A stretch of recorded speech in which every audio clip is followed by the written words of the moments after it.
Yaqinda internetdanmi bir turkiyalik bir inson 3 kunga ko'zini bog'labdi, qarang. 3 kun atay ko'zini bog'lab ochmay yuribdi. Ko'rib qoldi shu videosini qo'yib. 3 kun mana siz ham bir tasavvur qilib ko'ring, bir qiziqsangiz birar kun qilib ko'ringlar, birar kun vaqt. Ko'zingizni bog'lab yuring, tasavvur qiling, ko'rsiz. Tasavvur qiling, ko'rsiz. Men ko'raman, chunki ko'zimni ko'rmayapman. O'sha internetda bolash 3 kunga ko'zini baylab. 3 kunga ko'zini baylab, xuddi o'zini bir ko'rdaqa his qilib, 3 kun bir ko'rdaqa yashab ko'ribdi-da. 3 kun ko'rdaqa yashab, 3-chi kuni ko'zini yechayotganda shunaqa yig'layapti qani. Ko'zini yechib, ko'zini ochib, deydi, oddiy ko'zda qadri shuncha-ya. Xudoyim yig'layapti qani. Oddiy ko'zda qadri. Biz yo'g'ida u bo'lmayapti, shikoyat qilib qolamiz.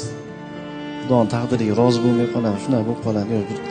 Alloh bergan ne'matlarga shukr yo'q. Xudo hammamizga mehribon. O'zi chekka olib kelib, bu nonni yegizib qo'ygani, ko'zimizni ko'rgizib qo'ygani, qo'llarimiz ishlayotgani, oyog'imizda yurayotganimiz, bemalol hojatga borib kelaylik. Shuni o'zi katta boylik aslida.